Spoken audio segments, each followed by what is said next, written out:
एक बार एक लाला जी थे, बहुत ही पैसे वाले यार। इतना पैसा था उन पे, इतना पैसा, 2 बार इतना कर दिया मैंने, सोचो कितना पैसा है। अब वो हिसाब किताब लगवाने के लिए मुनीम बुलाया, उन्होंने बोला भाई मुनीम बुलाओ। बोले ये नहीं होगा भैया, इसके लिए तो PwC वालों से बात करनी पड़ेगी, वो बड़ी कंपनी भाई। बोले भाई इस तरह आपकी वैल्यूएशन हो नहीं पाएगी, हिंडनबर्ग वालों से वैल्यूएशन कराएंगे, E&Y वगैरह भी चलेगा। बोले ठीक है भाई बुलाओ भाई, वैल्यूएशन कराई। बोले सर एज पर इन्फ्लेशन, बाकी का डाटा, दुनिया का हिसाब किताब, बीच में 2 वॉर होंगे, अगली 7 पीढ़ी तक का पैसा आपके पास है। उसने कहा ओ माय गॉड, सिर्फ 7 पीढ़ी? बोले क्या मतलब? बोले 8वीं पीढ़ी का क्या होगा? मैं तो जिंदगी नरक हो गई मेरी तो। साले मैं तो अपने बच्चों के लिए क्या क्या करना चाह रहा था, सोचा था बिल्डिंग बनेगी, मेरे बच्चे लेंगे, फिर वो उनके बच्चे लेंगे, फैक्ट्रियां हैं, इतने प्लांट हैं, जमीनें हैं। मैं तो यार ये तो बड़ी समस्या हो, टेंशन हो गई, चिंता नीचे के फ्लोर पे ले गए। आगे क्या करेंगे और कहां से लाएंगे, और मीन्स स्वादिष्ठान।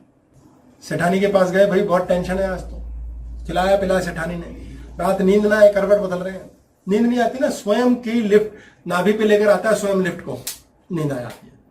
लिफ्ट नीचे अटकी हुई है बेसमेंट में, क्या करेंगे? सारी रात सोया नहीं, अगले दिन सिर दर्द, तबीयत खराब, चलते चलते महीना बीत गया। बोले क्या हो गया आपको, क्या टेंशन है, कौन सी कमी है ईश्वर ने छोड़ी? मुझे तो अब ये टेंशन है कि आपको टेंशन है। बोले मुझे खुद ये टेंशन है कि अब मुझे भी टेंशन आ गई है, 1 छोड़ 2 हो गई, और तबीयत खराब हो गई, बीमारियां निकल आई, हार्ट पेशेंट हो गया, शुगर हो गई। बोले भाई ये तो डॉक्टरों को दिखाया, कहां नहीं दिखाया, फेल।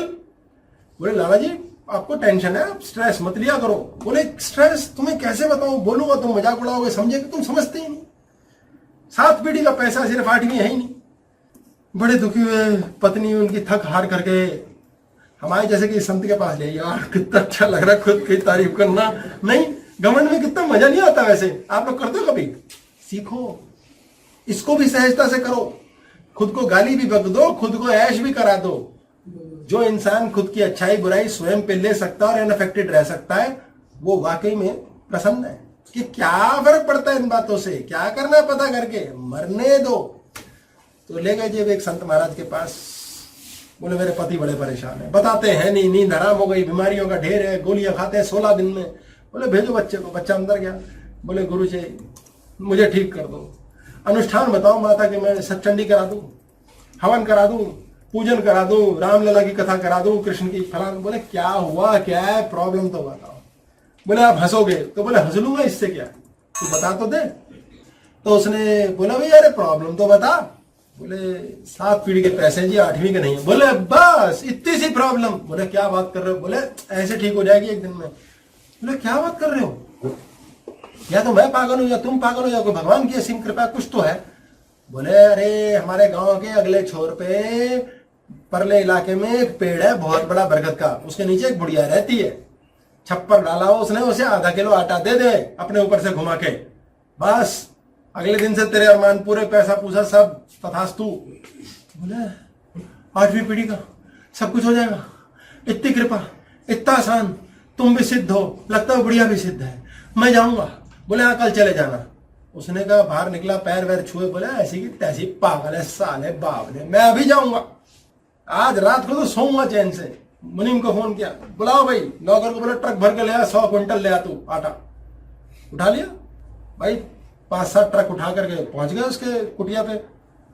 वो बुढ़िया वहां बैठी हुई है, गाना गुनगुना रही है, 2 तोते साथ में बैठे हैं, एक बंदर बैठा है वहां, गौ माता घूम रही है, वो अपना बना रही है, छप छप फुलके फुलके, कुछ कुछ धीरे धीरे, धुआं उड़ रहा है, धौंकनी चल रही है, सब्जी के नाम पे कुछ नहीं, 2 केले रखे हुए हैं। अब सेठ पहुंच गया, ट्रक श्रक लेके, अपने धुआं ही धुआं, धूल ही धूल। उसने खूब गालियां बकी, साले मरे सेठ तेरे, क्या क्या ले आया गाड़ियां यहाँ पर, मरे मेरे सारे खाना खराब करेगा, 2 रोटी बनानी होती है मैंने, गाय की बनाती हूँ तीसरी, चौथी में कुत्ते को डाल दे, तूने साले सब में धूल कर दी है, अम्मा माफ कर दे, अम्मा माफ कर दे। अरे माफ कर दे, तुझे साले में शराब दे दूंगी। नहीं अम्मा मुझे शराब नहीं चाहिए, मुझे आशीर्वाद चाहिए। तू आया ही क्यों, तू मेरे क्यों डिस्टर्ब करना है, और वो भी इतनी गाड़ियां। अम्मा मैं तेरे लिए आटा लाया हूँ, अम्मा मैं 100 क्विंटल आटा लाया, भाड़ में गया तेरा आटा, मुझे न चाहिए, तूने रोटी खराब कर दिया आज की। अरे माँ आज की छोड़, दोबारा बना लिए, सोच तेरे कल का परसों में तेरे कितना आटा हो जाएगा। अरे मुझे ना चाहिए तेरा आटा, दफा कर यहाँ से। खूब पैर पकड़े, अम्मा ने कहा नहीं लूंगी नहीं लूंगी नहीं लूंगी, और गधे के बच्चे मैं रखूंगी कहाँ, इतना आटा तो लिया है, तू तो फेंक के चला जाएगा अपने सर को। मैं इसका करूंगी क्या, रखूंगी कहां, कीड़े लड़ जाएंगे। तो बोला अम्मा माफ कर दे, अब बता मैं करूं क्या। बोले आधा किलो आटा चाहिए होता है रोज का। बोले हसंत ने आधा कहा था, मैं ही बेवकूफ हूं, गलती हो गई मेरे से। अम्मा अम्मा आधा किलो आटा ले ले। तो अम्मा ले ले आधा किलो। बोले अरे मरे आज का आधा किलो है। बोले अम्मा मैं तो कहता हूं तू 100 क्विंटल रख लेती तो तेरे कई दिनों का, रोज का आधा दे सके तो मर मेरे दरवाजे, कल का कल ले आइए। अम्मा आज ही रख लेना कल का। बोले मैं पागल नहीं हूं, आज रात सोऊंगी, कल की चिंता मैं ना करती। बस वहीं उसको एनलाइटनमेंट कहते हैं, ज्ञान हो गया कि यार यही तो सीखना था मैं पागल हूं।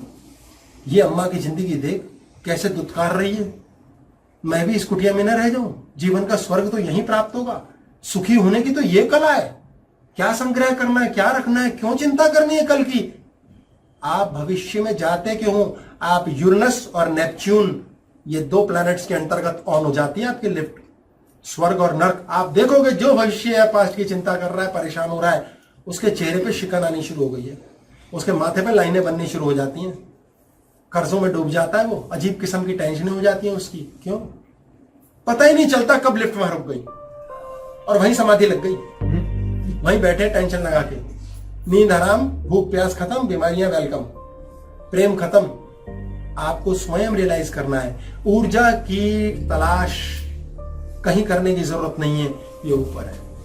आपको ऊर्जा की भूख के लिए दर दर की ठोकर नहीं खानी, आपको उसके हवाले छोड़ देना है। एक ऐसे भयानक बड़े अंतरिक्ष में छोड़ देना है खुद को जिसका हमें पता ही नहीं। वहां वो परमात्मा गोद में बिठा करके आपके सारे काम कर देगा।